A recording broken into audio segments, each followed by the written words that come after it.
Eu quero pregar hoje contra a afobação, eu quero pregar para você hoje contra a precipitação, pressa, porque isso pode acabar estragando o que Deus tem para você. Queria que você fosse abrindo a sua Bíblia Sagrada hoje, em Êxodo capítulo 32. Vamos lá, pessoal? Êxodo capítulo 32. Êxodo é fácil de achar, é o segundo livro da Bíblia Sagrada, e eu queria que você prestasse bem atenção naquilo que nós vamos estudar, porque vai te ajudar de um jeito enorme isso aqui que eu vou ministrar. Espero que essa mensagem ela faça muito sentido para a sua vida e que você cresça espiritualmente. Eu vou começar explicando por partes, tá? Diz assim a Bíblia: mas vendo o povo que Moisés tardava em descer do monte.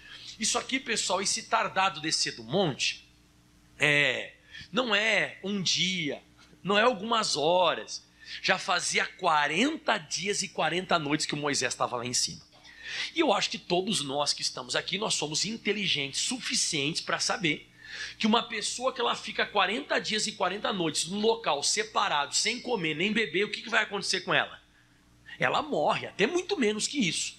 Então Moisés estava no monte, né? Já fazia muito tempo, e a Bíblia diz aqui então que o povo começou a observar que existia uma certa demora, que ele não estava descendo. Então o Moisés ele não estava chegando e não estava retornando, então ele subiu e não descia. E o que aconteceu com o povo? Isso aqui eles estavam pensando na lógica, isso que eles estavam pensando no raciocínio inteligível, como eu e você, nós temos raciocínio lógico. Mas o povo ele começou a fazer uma coisa interessante. Diz que quando o pessoal percebeu isso, ajuntou-se o povo a Arão e disseram: levanta-te, ou seja, começaram a dar uma pressão nele, né? Levanta-te e faze-nos deuses que vão adiante de nós. Porquanto a este Moisés, a este homem que nos tirou da terra do Egito, nós não sabemos o que lhe sucedeu. Então eles chegaram pro Arão, que era irmão do Moisés, e começaram então a colocar essa pressão nele. E geralmente quando a gente é pressionado, a gente não consulta a Deus.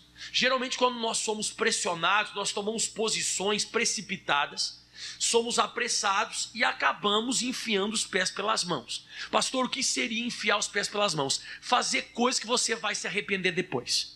Você vai, toda vez que você começa a ser pressionado, como você viu aqui, né? E ele começou a ser pressionado. Tudo bem que existe uma situação que Moisés não está vindo, mas a Bíblia Sagrada diz que ele começaram aqui a dizer assim, ó, faze-nos deuses. O que significa faze-nos deuses? Em outras palavras, já que o Moisés não está descendo, então Deus não está aparecendo, então vamos inventar um Deus para a gente aqui. Vamos criar o nosso próprio Deus. Vamos fazer alguma coisa. O que no caso, o Arão devia ter feito? Ele tinha dito, não, pô, para lá. Tem nada desse negócio de fazer Deus, não. Tudo bem que eu concordo com vocês, que existe uma demora muito grande. A gente está compreendendo que existe um retardo aí naquilo que Moisés tinha que fazer, mas não é o caso de nós fazermos Deus. Vamos aguardar mais um pouco e assim por diante. Que nada, irmãos. Você vai ver que ele vai tomar uma posição equivocada na vida dele muito grande, porque ele vai dizer agora sim para o povo, então, quando ele recebeu essa pressão, né? E Arão lhes disse: arrancai os pendentes de ouro que estão nas orelhas das vossas mulheres, dos vossos filhos e das vossas filhas, e trazei-nos. Então você percebe que ele já está começando a abandonar aquilo que Deus estava querendo para ele. Como assim, pastor? Porque ao mesmo momento que ele está sendo pressionado ali no pé do monte, estão tentando fazer, sabe, atropelar ele, vai, tem que fazer alguma coisa, vamos lá e tal. Nesse mesmo tempo, nesse mesmo período, nesse mesmo episódio, lá em cima no monte, em Êxodo capítulo 28, Deus está falando sobre ele. E é aqui que eu queria pregar para você, que muitas vezes nós estamos sobre a face da terra pressionados e tomando posições equivocadas na nossa vida, sendo que lá em cima Deus está tocando o nosso nome. Deus está falando a nosso respeito. E já vou te falar um negócio mais forte ainda. Deus não toca no nome de ninguém na Bíblia. Lá no monte Deus não toca no nome de ninguém, mas no Arão Deus fala. Olha só o que diz em Êxodo 28, versículo 1. E não foi nenhum Moisés que disse assim, quer ver? Ô Deus, lembra, faz favor aí do meu irmão Arão, dá um carguinho para ele quando eu descer com as tábuas dos mandamentos. Não foi o Moisés, não partiu do Moisés falar no nome, no caso do Arão. Não, partiu de Deus. Então uma coisa estava no coração de Deus. Então lá embaixo no monte, lá embaixo, lá no pé da montanha, o Arão está tomando posição errada. E lá em cima, lá no monte, lá no mundo espiritual, como é que está? Depois tu farás chegar o teu irmão, Arão, a ti, e os seus filhos com ele, no meio da congregação de Israel, para me administrarem o ofício sacerdotal, a saber, Arão e seus filhos, Nadab, Abiú, Eleazar e Itamar. E mais, farás vestes santas, Arão, teu irmão, para glória e ornamento. Mas não para por aí. Falarás também a todos os que são sábios de coração, a quem eu tenho enchido do espírito de sabedoria, que façam vestes, Arão, para santificá-lo, para que me administre o ofício sacerdotal. Então vamos lá. Deus tinha ou não tinha um plano para Arão? Deus tinha um plano não só para ele, até para a vestimenta dele. Diz que pessoas sábias deveriam fazer a roupa do Arão. Então você vê que isso aqui é a vontade de Deus. Você percebe isso aqui na Bíblia Sagrada, que isso aqui é aquilo que Deus está querendo para ele. Deus está querendo uma bênção. Então Deus está tramando um plano para o Arão, só que o Arão está enfiando os pés pelas mãos na terra. Não são poucas as pessoas que fazem isso. Porque ou as pessoas estão muito adiantadas daquilo que Deus quer, ou estão muito atrasadas. Uma pessoa uma vez ela me perguntou e disse: pastor, como é que eu faço para saber se eu estou me adiantando ao plano de Deus ou eu estou me atrasando ao plano de Deus? Eu falei: fácil. Você já não veio na igreja algum dia e conforme a pregação que o pastor pregou, você não sentiu que ele está te empurrando para você tomar uma posição e fazer alguma coisa? Quem já sentiu essa sensação? Tipo, você vai. Agora, quem já sentiu uma sensação também conforme a pregação que eu prego, dizia assim, para, calma, segura, vai devagar, eita, pensa. Quem já sentiu essa sensação? Então é a mesma coisa. Deus nunca vai deixar você estar muito à frente, nem muito atrás. Você vai estar no centro da vontade de Deus. Mas como que isso vai acontecer? Através das pregações, através das palavras que eu vou ministrando, ou a palavra vai empurrando você para frente ou vai segurando você. A pregação é como se fosse um freio e um acelerador. Eu comparo assim as pregações. Tem vezes que eu vou apertar no acelerador, a pregação vai ser para você ir mais. Porque uma vez uma pessoa me disse: nossa, pastor, numa semana eu cheguei aqui, o senhor pregou que parecia que eu tinha que ir. Aí na outra semana o senhor pregou que eu tinha que segurar. É isso mesmo. É isso mesmo. De vez em quando tranca, de vez em quando vai, e é assim que Deus vai fazendo. Porque se você se afobar demais, como Arão está fazendo, isso aqui que Deus está planejando a teu respeito vai estragar. Isso aqui não vai dar certo, porque você não está sendo diligente, você não está pensando. Você tem que pedir para Deus: Deus, eu preciso mais controle, eu preciso me acalmar mais. Eu preciso fazer como diz a parte C do versículo de Hebreus 12, versículo 1. A Bíblia diz que nós temos que correr, mas devemos correr com paciência. Está ali escrito, corramos com paciência a carreira que nos está proposta. Então você tem que agir, mas tem que agir com cautela. Você tem que ter paciência. Você tem que começar a ir analisando o que Deus vai falando contigo, porque daqui a pouco você pode fazer isso. E não é só esse caso aqui do Arão, que o Arão está enfiando os pés pelas mãos. Não. Se você for abrir a sua Bíblia Sagrada, em 1 Samuel capítulo 13, vamos lá? Todo mundo vai abrindo 1 Samuel capítulo 13, a partir do versículo 8. Esse é o problema da pressa, irmão. Mas a gente tem que entender que tudo tem o seu tempo determinado sobre a face da terra. Há tempo para todo propósito debaixo do céu. Você acredita nisso? Quem acredita que existe o Cronos e existe o Kairos? Tem o tempo de Deus e o tempo do homem. Você acredita nisso? Olha que interessante o que diz. E esperou 7 dias até o tempo que Samuel determinara. Então o profeta Samuel determinou 7 dias para que antes de que fosse começar a batalha, ele oferecesse o holocausto e o sacrifício a Deus. Porque quando ia estourar uma batalha, eles ofereciam holocaustos e sacrifícios a Deus para que Deus entrasse junto com eles na batalha. Então eles faziam uma adoração, eles adoravam a Deus através dos sacrifícios, depois eles iam para a guerra. Mas só quem podia fazer isso aqui era o sacerdote, não podia fazer outra pessoa.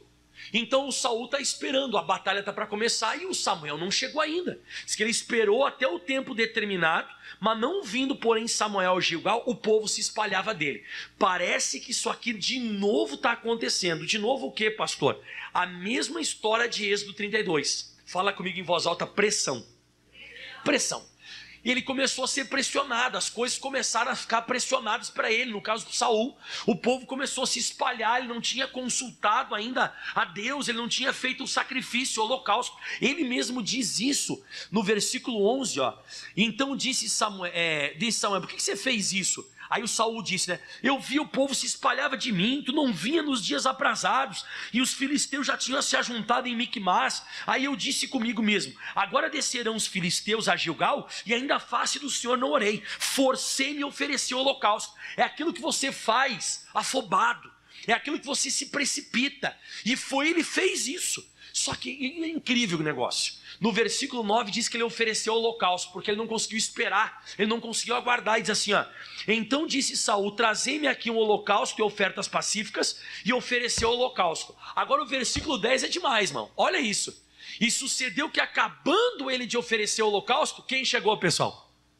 Calma, Samuel está chegando, irmão.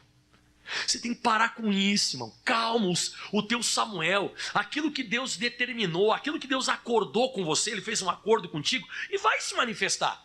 Só que quando Deus se manifestar, quando Samuel aparecer, será que você está firme ou você já fez que nem o Saul, já ofereceu o holocausto? Porque depois ele foi tentar explicar, eu fiquei afobado, acabei forçando, comecei a pensar um monte de minhoca na minha cabeça, comecei a pensar um monte de besteira, daqui a pouco os filisteus vão descer, eu não consultei a Deus, a gente vai perder a batalha, e perdeu mesmo. Por que perdeu? Porque o próprio Samuel explicou para ele e disse assim no versículo 13, ó.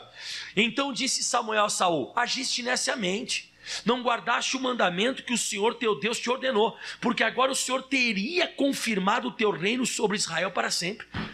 O que significa a palavra teria? Que agora não vai confirmar? Não vai confirmar mais. Então ele perdeu a oportunidade de ser um grande rei, o rei Saul, para sempre. Eu fico pensando de vez em quando comigo, quantas vezes será que eu já fiz isso? Quantas vezes será que eu fiquei afobado? Ai, Deus não apareceu, eu vou dar meu jeito. Ah, o Moisés não desceu, eu vou fazer o bezerro de ouro. Quantas vezes a gente já fez isso, irmão? O Moisés não aparece, ou o Saul não chega nos dias que tem que chegar, parece que a promessa não se cumpre, parece que o negócio não acontece, e a gente está lá, fazendo besteira, tomando posições equivocadas. A Bíblia diz em Provérbios 21, versículo 5, é muito forte, né? Os pensamentos do diligente tendem à abundância, mas os do todo apressado tão somente à pobreza. Então aquela pessoa que é muito afobadona, a pessoa que é muito afobada, ela vai para a ruína, ela não vai ser abençoada. Você tem que pedir para Deus, Deus, eu preciso ser mais diligente, eu preciso ser mais calmo, eu preciso ser mais tranquilo. Mas outra coisa, se você for perceber, o Moisés não desceu e o pessoal vai fazer o bezerro de ouro. O Samuel não chegou, o Saul foi lá e ofereceu o sacrifício. Agora, olha essa aqui agora, pessoal. Gênesis capítulo 15. Mais um caso sobre isso. Que Deus tire de você toda essa ansiedade que você tem, essa inquietação, essa preocupação. Calma, irmão, calma. Você vai ver que Deus vai honrar você e vai te abençoar. Você não precisa nem estar muito à frente, nem muito atrás. Deixa Deus ir pisando no acelerador e no freio. Daqui a pouco ele acelera você, daqui a pouco ele trava você. Ele vai deixando você assim. Você sabe que o povo de Israel, quando saiu do Egito, diz que uma nuvem estava sempre sobre eles. A nuvem e a coluna de fogo. Diz que quando ela andava, o povo tinha que andar. Quando ela parava, o que o povo tinha que fazer? Tinha que parar. Se ela andava um pouco mais rápido, eles andavam um pouco mais rápido. Diz que eles tinham que acompanhar as coisas de Deus. Se eles ficassem um pouco para frente, eles iam morrer. Se eles ficassem um pouco para trás, também. Eles tinham que estar acompanhando direitinho. Você tem que pedir para Deus, Deus, eu quero ir acompanhando direitinho. De vez em quando bate essa pressa, essa inquietação, e eu me precipito. E eu acabo fazendo como o Arão, eu começo a fazer que nem o Saul. E eu acabo perdendo as coisas que Deus tinha para mim. Olha que interessante, Gênesis 15, versículo 1. Mais um caso de uma pessoa que não sabia esperar, né? Depois dessas coisas, veio a palavra do Senhor a Abraão, em visão, dizendo, não temas, não fica com medo, Abraão. Porque eu sou o teu escudo, eu vou te proteger. E eu sou o teu grandíssimo galardão, eu vou te dar uma recompensa muito grande. Então disse Abraão, Senhor Jeová, o que o Senhor tem para me dar? O que o Senhor há de me dar, né? Pois eu ando sem filhos, e o mordomo da minha casa é o Damasceno Eliezer. Aí ele continua falando, ele fala besteira, ele diz assim, ó, e disse mais, Eis que o Senhor não tem me dado semente, e um nascido na minha casa, esse será o meu herdeiro. Olha o que aconteceu aqui. Não sei se você percebeu, mas isso aqui é uma coisa extremamente séria. Fazia já dias que ele queria ter filho, e Deus não dava filho, não dava filho, não dava filho. O que aconteceu no caso com Abraão? Ele começou a criar, e ele criou na cabeça dele, inventou esse rapaz de Damasco, que era chamado Eliezer, e ele disse: esse vai ser meu herdeiro.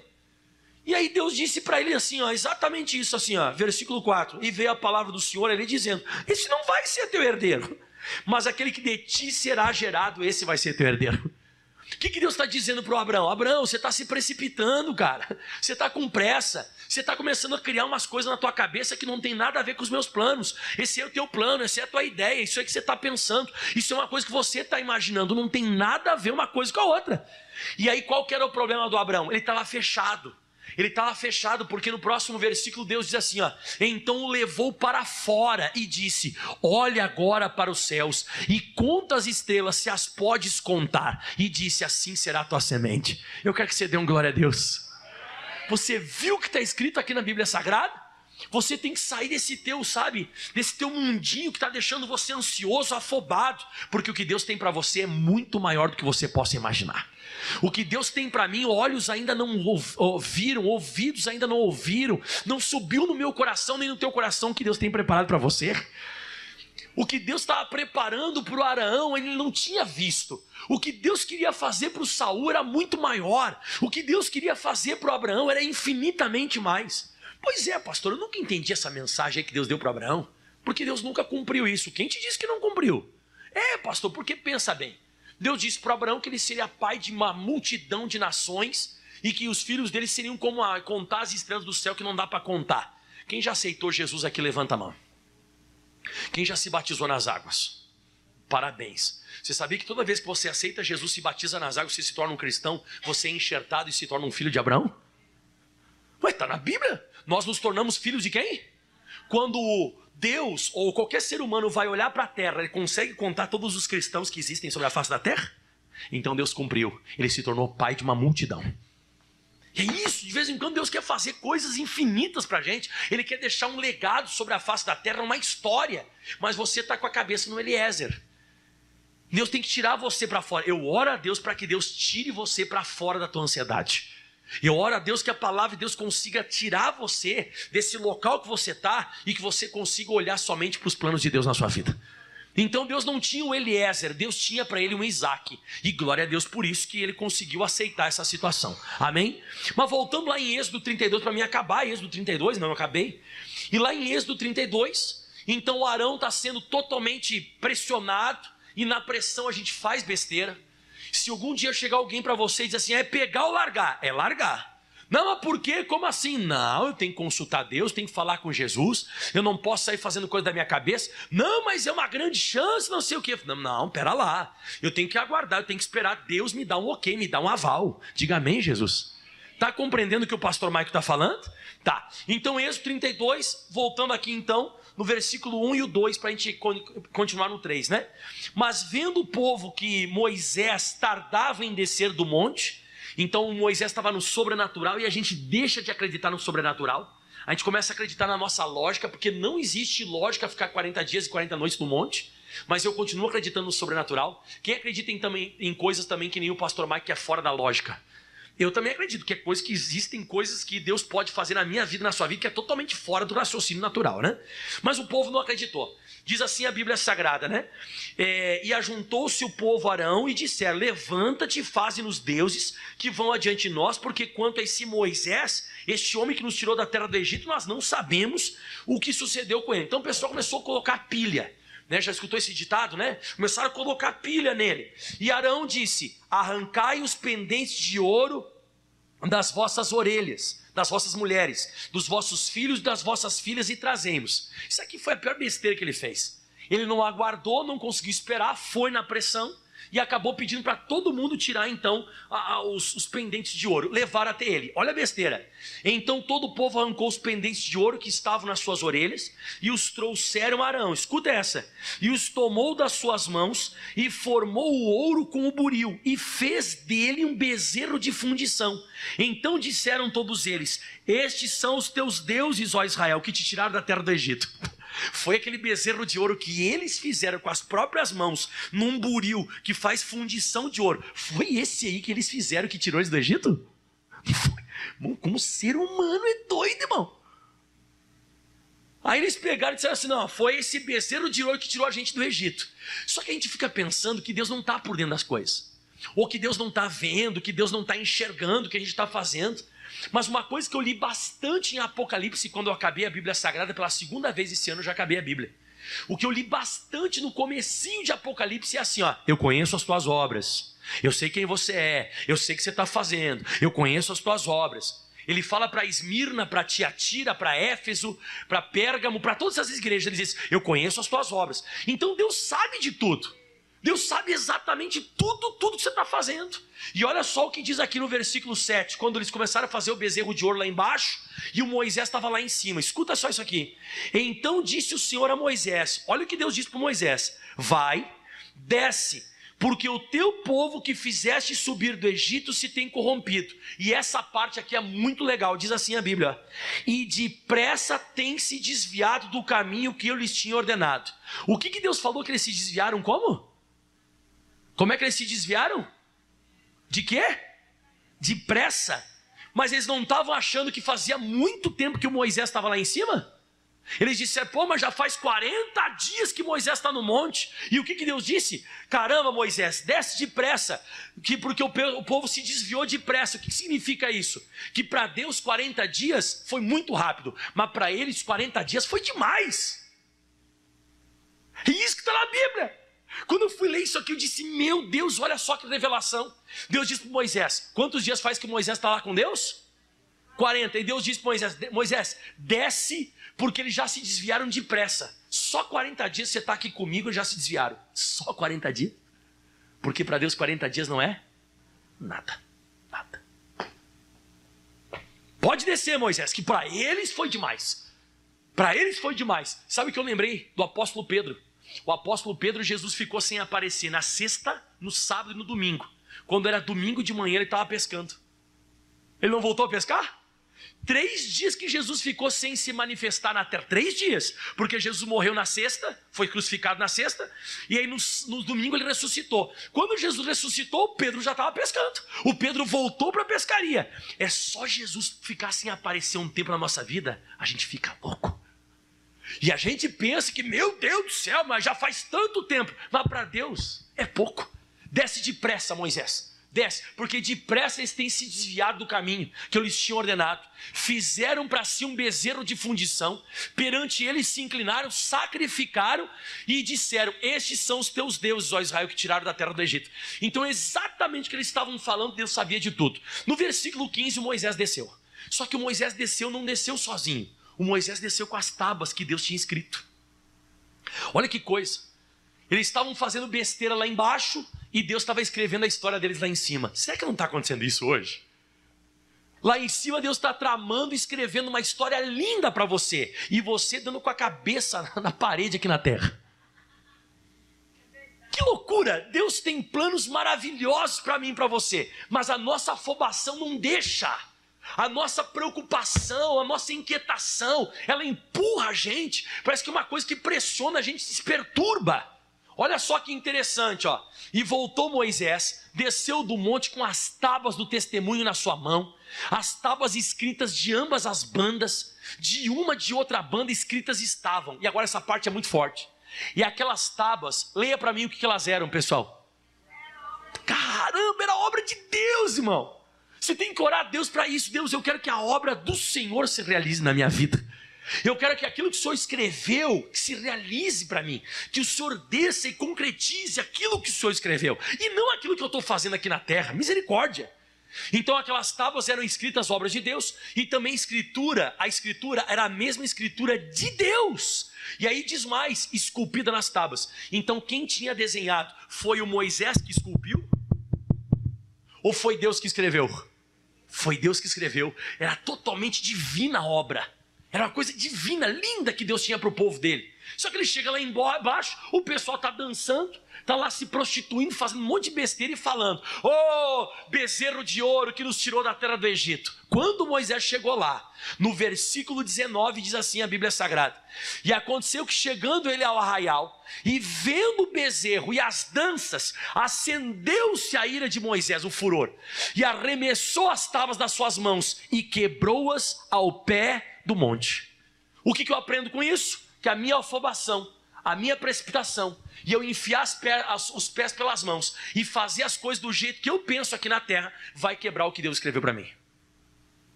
Você não quer quebrar as coisas que Deus escreveu? Não. Então te acalma, te controla. Fale com Jesus: "Jesus, eu não quero nem estar muito para frente, nem muito para trás. Eu quero aprender a aguardar, eu quero aprender a esperar. E quando o Senhor for se manifestar, eu estou no centro da tua vontade e eu vou viver tudo aquilo que o Senhor escreveu para mim." Agora, quantas coisas será que eu já quebrei? Quantas coisas será na minha vida e na sua vida que eu fui parecido com Arão? O Moisés demorava para descer. Quantas vezes eu fui parecido com o Saul? Eu sacrifiquei e eu fiz coisas que não competia a fazer porque o Samuel não chegava. O Samuel não chega. Calma que ele chega, irmão. E eu perdi o meu reino, eu perdi a autoridade. Quantas vezes eu fui parecido com o Abraão? Faz tempo que Deus não me dá filho, eu vou inventar um Eliezer. Não inventa Eliezer. Não fica fazendo coisa que nem o Saul fez, né? Ficou fazendo coisa que não competia ele fazer, oferecendo sacrifício que não era para ele fazer. Não faça que nem Arão, não fica lá fazendo com as tuas mãos uma coisa que é inventada por você. Foi você que inventou. Não fique inventando nada. Continue crendo que Deus vai abençoar você. Aplauda bem forte ao Senhor Jesus. Diga: "Obrigado, Jesus." Vamos ficar de pé que eu vou orar por você agora e você vai sair daqui abençoado hoje em nome de Jesus. Quem vai sair daqui hoje mais calmo? Parece que tomou maracujina, né? Pastor, de vez em quando eu venho para a igreja, eu tenho que pegar aí. Eu entendi. Tem cultos que o senhor pisa no acelerador, então eu vou fazer um negócio. E tem vezes que o senhor vai chegar aqui na igreja, vai pregar e o senhor vai pisar no freio. E é verdade. Tem pregação que vai nos instigar a andar. E tem pregação que vai nos instigar a parar, acalmar, né? Então tem vezes que a gente tem que tirar um pouquinho o pé do acelerador, né? Quem já é acostumado a dirigir frequentemente aí, você sai de casa, mete o pé no acelerador e vai embora? Não, você pisa no acelerador, tira o pé, chegou o semáforo, você pisa no freio.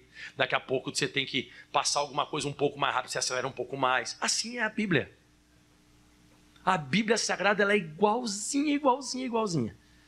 Sabe quem é a pessoa mais feliz sobre a face da terra? Quem tem sensibilidade às coisas que são pregadas. Como assim sensibilidade? Que sente: "Caramba, hoje eu entendi. Tem alguma coisa para chegar na minha vida, eu estou me afobando, eu já entendi o recado, vou me acalmar." Mas tem gente que não escuta isso aqui. Eu vou fazer as coisas. Aí se perde. Por quê? Porque a pessoa não teve sensibilidade. Calma, exatamente. Mas tem vezes que não tem que fazer calma, não. Tem vezes que eu vou pregar aqui e vou te acelerar. Então tem vezes que eu vou te acelerar e tem vezes que eu vou pisar no freio. Pastor, e a pessoa que não vem escutar a pregação, não escuta a pregação? Esse é bem dificultoso. Geralmente ele vai se machucar bastante na vida. Porque ele está vivendo uma roleta russa. Ele está vivendo na sorte. Ele vai fazendo as coisas, se der, deu, se não der, não deu e tal, ele vai se quebrando. Agora a pessoa que escuta a palavra de Deus, lá tem esse mapa. Eu chamo mapa, GPS, uma indicação. Então a pessoa que vem à igreja, ela vai recebendo toquezinhos espirituais na vida dela. Porque Deus ele tem uma coisa muito, muito linda. Ele quer ver você abençoado. Ele tem pensamentos de paz e não de mal, para te dar o fim que você espera. Se coloque em pé, levante as mãos aos céus, vamos orar agora. Pai, obrigado por essa palavra. Pai, essa pessoa veio aqui hoje orar, e ela veio hoje receber essa direção celestial, a direção de um homem de Deus. Eu me consagrei para trazer essa mensagem para você hoje. Você fala com Jesus agora e diga para Jesus: "Jesus, eu entendi o recado hoje. Eu preciso me acalmar, eu preciso me controlar, eu não vou enfiar os pés pelas mãos.